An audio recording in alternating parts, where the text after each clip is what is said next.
বিয়ের 7-8 মাস পরের ঘটনা। অফিস থেকে বাড়ি ফিরে এসে দেখছি ছোট পিসিমা এসছে। পিসিমা মানে পিসি শাশুড়ি। সেই প্রথম পিসিমাকে সামনে থেকে দেখা। বিয়েতে আসতে পারেননি তখন, শরীর খারাপ ছিল। আমি বাড়ি ঢুকতেই আমার শাশুড়ি মা বললেন, বৌমা, উনি হলেন তোমার ছোট পিসিমা। আমি প্রণাম করতেই উনি বললেন, অফিস থেকে ফিরলে বুঝি? হ্যাঁ পিসিমা। প্রতিদিন এই টাইমেই বাড়ি ফেরো? হ্যাঁ। আমি আরো কিছু বলতে যাব, আমার শাশুড়ি মা বললেন, সবে তো ফিরলে, একটু রেস্ট করো, পরে গল্প করবে ক্ষণ। আমি নিজের রুমে চলে যেতেই আমার শাশুড়ি মা পিসি শাশুড়ির সাথে গল্প করতে শুরু করলেন। ততক্ষণে আমার হাজবেন্ড ফিরে গেছে। ও আমার থেকে ঘন্টাখানেক আগেই ফেরে। আমি ফ্রেশ হয়ে একটু রেস্ট করি, তারপর আমার হাজবেন্ড 1 কাপ চা আমাকে করে নিয়ে এনে দেয়। প্রতিদিন এটাই ওর রুটিন। ও ফিরলে আমার শাশুড়ি মা তখন চা করে দেয় ওকে। আমি যেহেতু পরে ফিরি, তাই আমাকে চাটা ওই করে দেয়। চা করে যখন আমার জন্য নিয়ে আসছিল, পিসিমার চোখে পড়ে ওই ব্যাপারটা। তখন কিছু বলেননি উনি। ঘটনাটা ঘটল আরও একটু পরে। রাতের রান্নাটা আমরাই করি, মানে আমি আর আমার হাজবেন্ড। তরকারি বলতে সেদিন ছিল পনিরের তরকারি আর ছোলার ডাল।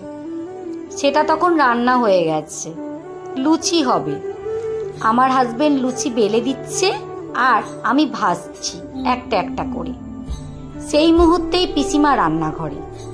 এই দৃশ্য দেখে চোখ বড় বড় করে বলে, হ্যাঁ রে তর্ক, হ্যাঁ রে অর্ক, বিয়ে করে তো মেয়েলি কাজ অনেক শিখে নিয়েছিস।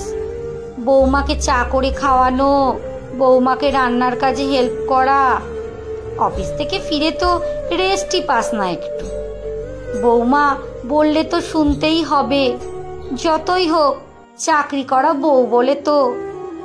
কথাটা শুনে খারাপ লাগলো আমার। হাজবেন্ড কিছু উত্তর দেবার আগেই দেখি আমার শাশুড়ি মা পিছনে এসে দাঁড়িয়ে পিসিমা শাশুড়িকে বলছে, আরে কি যে বলো ছোড়দি, বৌমা ওকে কাজ করতে বলবে কেন?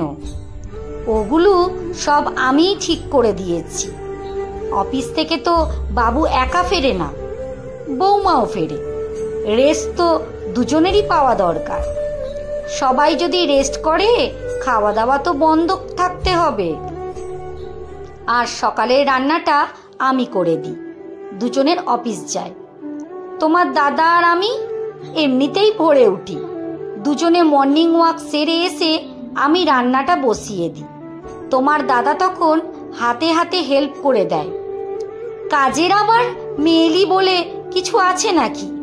তুমি তো জানো আমি ছেলেকে সব কাজ শিখিয়েছি। তোমার দাদাও তখন কত কাজ করে দিত, এখনো তাই করে। কাজ কাজই।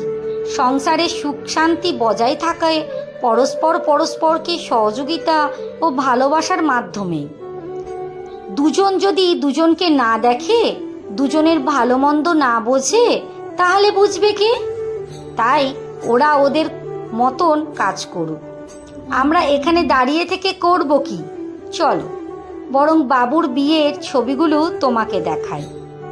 কথাগুলো শুনে পিসিমার মুখটা কেমন ফ্যাকাশে হয়ে গিয়েছিল। রান্নাঘর থেকে বেরিয়ে যাবার সময় পিসিমার একটা কথা কানে এলো, বৌমাকে এতটা লাই দিও না, আজকারা পেয়ে গেলে মাথায় চড়ে বসবে। নিজের ছেলের কথাটাও ভেবো। আমার শাশুড়ি তখন হাসতে হাসতে বেশ জোরে জোরেই বললেন, ওরা এখনকার ছেলে মেয়ে, ভালো মন্দ বিচার করার ক্ষমতা ওদের আছে। আমি আমার মতন করে চালাতে চাইলেই চলবে না। সময় বদলেছে, তাই ওদের জীবন যাত্রার সঙ্গে আমাদের অ্যাডজাস্ট করতেই হবে।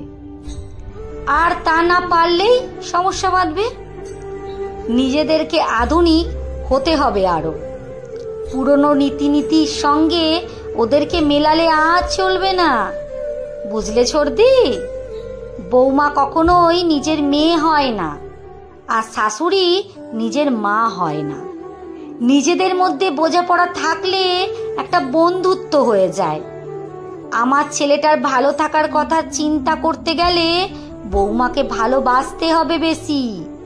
আমি তো বাবুর বিয়ের পরেই বাবুকে বলে দিয়েছি যে কাজটা নিজে করে নিতে পারবে সেই কাজটা নিজেই করে নিও। বৌমা এসছে মানে বইয়ের ওপর হুকুম করে পায়ের ওপর পা তুলে বসে খাবে সেটা চলবে না।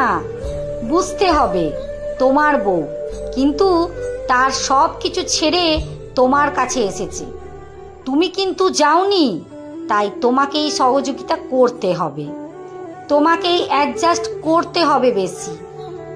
আজ 5 বছর হলো এই বোঝাপড়ার মধ্যে দিয়েই সব কিছু চলছে ভালোভাবেই। না আছে ঝামেলা, না আছে অশান্তি। ব্যালেন্সটা শিখতে হয়। তার জন্য লাগে উন্নত মন আর উন্নত মনের মানুষ। সেই উন্নত মানসিকতার সংস্পর্শে থাকলে সংসার সুখের হবে। সমাপ্ত। গল্প অ্যাডজাস্টমেন্ট। ভালো লাগলে শেয়ার করবেন। লেখাটি সরজিৎ ঘোষের।